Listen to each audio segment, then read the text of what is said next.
Both of the guys had been with Stat for over a year and knew how bad it could be in the real world when things that went bump in the night targeted their prey. Olivia had been missing for so long, even one more night could mean the difference between getting the girl back alive or not. Jess continued along the alley, checking out the rear entrances to a series of low-cost government housing buildings that looked like they hadn't seen a legitimate tenant in years. The doors were nailed shut, the windows boarded up, and there wasn't a single light to be seen inside or out. If there was a place in this neighborhood where a supernatural creature might hang out, it'd be here. But when she stopped every so often and peeked through the cracks between the wooden slats over the windows, shining her small flashlight inside, she didn't see anyone. She was heading toward the grassy side of the apartment building to meet up with the rest of her team when she heard a low, menacing growl over her earpiece that chilled her to the core. It was immediately followed by gunshots, then shouting. Jamie and Neil. Crap. Pulse pounding, Jess pulled her SIG 9mm with her free hand, clicking off the safety with her thumb as she raced across the scrubby grass in the direction of the sound. She rounded the corner of the building to find herself face to face with construction equipment, trash-filled dumpsters, and a handful of big metal storage pods. As she weaved her way through the maze, she realized the growls and gunfire had ceased, and all that was left was an eerie silence. She fervently prayed that meant Jamie and Neil had taken down whatever the hell they'd come across. But if they had, why hadn't they called out all clear over the radio? Jamie? Neil? Do you copy? No answer. Double crap.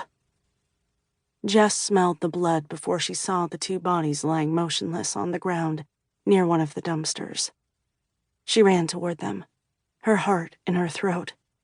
If she could pick up the odor of blood, there had to be a bucket load of it. There was. Dark red pools of it that looked black even in the glow of her flashlight. Damn, she hated being right. Knowing her teammates were almost assuredly dead, but needing to check all the same. She crouched beside Jamie when movement near one of the storage containers caught her attention.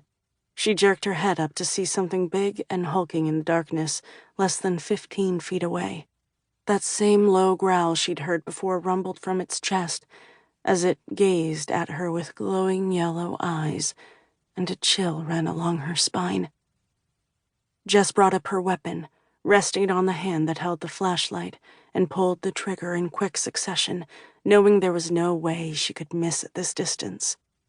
But the creature disappeared before the bullets could find their mark.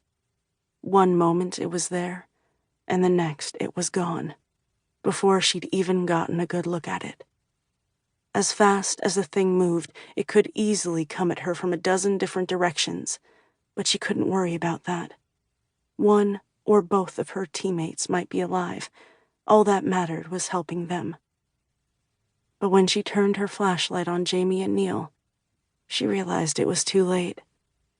Whatever had killed them had savagely torn out their throats. They had been dead before they'd hit the ground.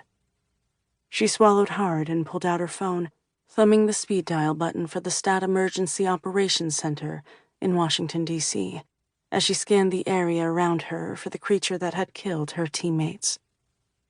"This is Agent Ridley," she said. "2 agents are down, and I need a cleanup team out here ASAP. Tell McKay we have confirmed supernatural involvement.